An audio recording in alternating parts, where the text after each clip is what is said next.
Good morning, everybody, and welcome to Sober School, where you can always find experience, strength, and hope. My name is Drew. I'm an alcoholic. We want to welcome you to this platform here today, regardless of what your addiction may be. You are welcome here. We support your pathway to recovery, your pathway. And whichever pathway it is that you choose, well, we are here to help, and we definitely want to make sure that it works for you. If you're watching this through the Recovery Classroom Facebook group page, we encourage you to share your own experience, strength, and hope, and your own words of wisdom. You never know who needs to hear what it is you might have to say, and it could just change someone's life, including your own. The meeting last night was awesome, absolutely awesome. And if you were in the room, there was a lot of people there last night too. If you're in the room, you know exactly what I'm talking about. So many people picked up their sobriety chips, and it just got me fired up. It was a great topic too. Being happy, joyous, and free. We're not a glum lot. I got to share right at the end, and I got a little fired up, and I thought, this is something that I need to talk about today. As a matter of fact, Josh even made the comment. He's like, I bet it's going to be on the morning monologue. And yes, it is. Yes, it is. I want to talk a little bit about that happiness. When we were young, I believe, I can't say for sure, but at least me, I never once looked up and said, gee, you know what? When I grow up, I want to be an alcoholic. Never happened. Chances are you probably, when you were 8 to 10, 14 years old, whatever, you probably never said, gee, I want to be an alcoholic whenever I grow up. I want to be a drug addict whenever I grow up. I want to have an addiction whenever I grow up. Chances are we never said that. We probably just wanted to be happy. That's it. I mean, sure, we might have had dreams of the big car or the nice cars and the big houses and all that. But at the end of the day, at the most fundamental level, that's all we probably just dreamed of, was just being happy. I mean, after all, what's the point of working our asses off, every single stinking day just to exist? See, when I was young, I never said, gee, I just want to exist. No, I wanted to be happy. Isn't that what you want? Isn't that what you'd always wanted? That's what I'd always wanted. And so there I am, driving down the road of happiness, the road of life. Just driving myself on down, and somewhere along the line, we ran off into a ditch. The ditch of addiction. The ditch of alcoholism. Drug addiction. We ran off into the ditch. And me, because I was so proud, pride had consumed me, I don't need no help. I can pull myself out of this ditch. And what I do, I just step on the gas. Just kept my foot on the gas. Spinning my wheels. Year after year after year. Spinning my wheels. And before too much longer, that ditch I was in turned into a rut. And I wasn't going anywhere. But see, I was the smartest person in the room. I already knew that. I already knew that it was a rut and that I wasn't getting out. But lo and behold, here comes nobody called it AAA, they called it AA tow truck. And the AA tow truck came right up past me and said, hey, we're here to pull you out. And I was like, no thanks, I got this, I'm good. Because again, my pride stood in my way.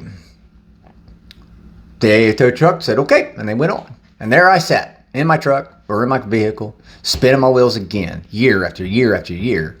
As I start to move a little bit, I'm getting out of the rut. Every time I started to get out of the rut, I dug another rut. And that other rut, I dug even deeper. And finally, I just said, you know what? I'm not getting out of this rut. I'm not getting out of this ditch. I'm not getting back on that road to happiness. I just took my foot off the gas. And before too much longer, I just turned the damn ignition off. Just turned the whole car off. Because I knew there was no point. I had reached that point of hopelessness in July of 2021. Fortunately for me, the AA tow truck came driving by a second time. And this time I flagged them down. I said, I need help. And they said, sure, we'll pull you right on out. We'll help you out. But you got to do some work yourself. So while they're pulling me out, I had to push that car. And then, you know what? I found a new driver for my vehicle. Because I knew that last time I drove my vehicle, I ended up in a ditch. And that's when I found a power greater than myself.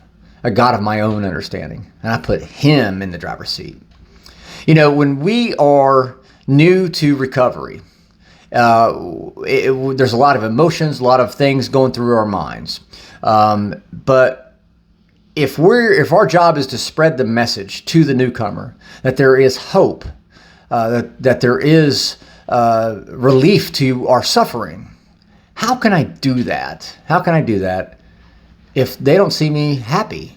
I always go back and say, you would have never walked up to me in June of 2021 and said, hey, show me how to lose weight. Because I was as big as a fucking house. You would have never done that. So if you don't see someone being happy, then how could you possibly expect them to show you how to be happy, right? And that's what happened to me when I came into the rooms. See, I surrounded myself with like-minded individuals, people who had already solved their alcohol problem, already solved all the years of turmoil that they had went through. They had already figured out how to handle all that. And they were happy, joyous, and free. When I came in, I saw all these people, and I was like, there's no way they could be this happy. This is bullshit. And the only way to call them on bullshit was to follow them around, to see if they walk the walk just like they talk the talk, right? And lo and behold, for probably, the first month, I'm following everybody around, going around with everybody, month and a half, waiting for them to slip up, waiting to say, aha, see, I knew you were full of bullshit. Fortunately, that never happened. I followed those guys around, and I started realizing the stuff they were saying, they practiced it. It was the real deal, man. Now, again, I'm not here to push AA or NA or any program like that whatsoever. Whatever works for you, whatever program you're working, that's what I want to have work for you.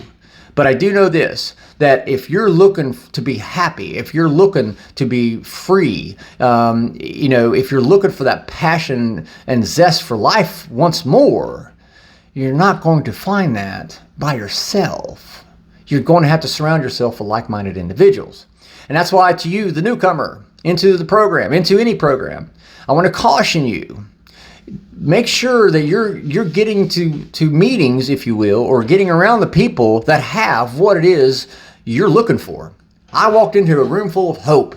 I walked into a room full of passion, of excitement. And I just couldn't believe it. I couldn't wrap my brain around it. How was this humanly possible to be sober and this damn happy?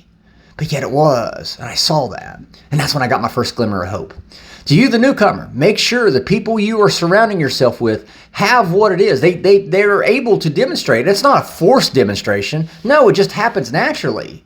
This demonstration of happiness just happens naturally. If I walk into a room and I'm seeking happiness, and I walk into this room and everybody's just sitting there looking like this, chances are they don't have what it is I'm looking for. Man, I hit the jackpot. I walked into a rooms, I should say, full of people who were excited about living and passionate about life. Even when they knew bad shit was going to happen to them in the future, they didn't care. They were still happy to be alive.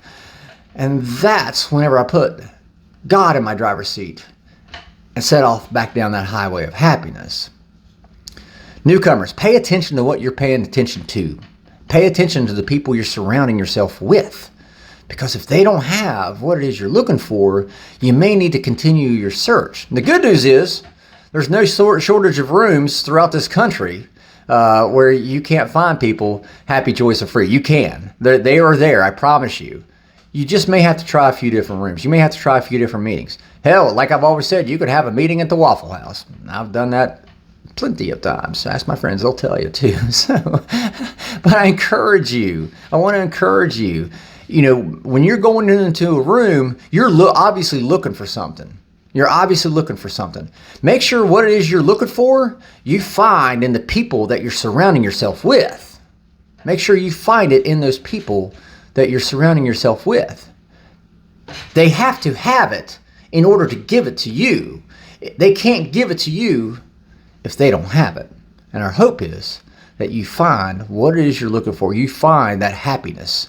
You find that passion, zest, and zeal for living life again. Really soon. really soon. So with that being said, I will let you guys go. Thank you guys for letting me come in and share 5 to 10 minutes of your day with you. You guys absolutely keep me sober, and I could not be more appreciative for you guys allowing me to come in and share with you. So I hope you guys have an absolutely kick-ass Thursday. If you guys need anything, feel free to drop a line down in the Recovery Classroom Facebook group page if you have a topic you'd like to have discussed. Also, real quick, tomorrow night, Friday night at East Pea Ridge United Methodist Church on East Pea Ridge Road, we will have our crosstalk meeting. So tomorrow night at 7 o'clock, we'll see you there. Remember, guys, you can't get drunk if you don't take that first drink.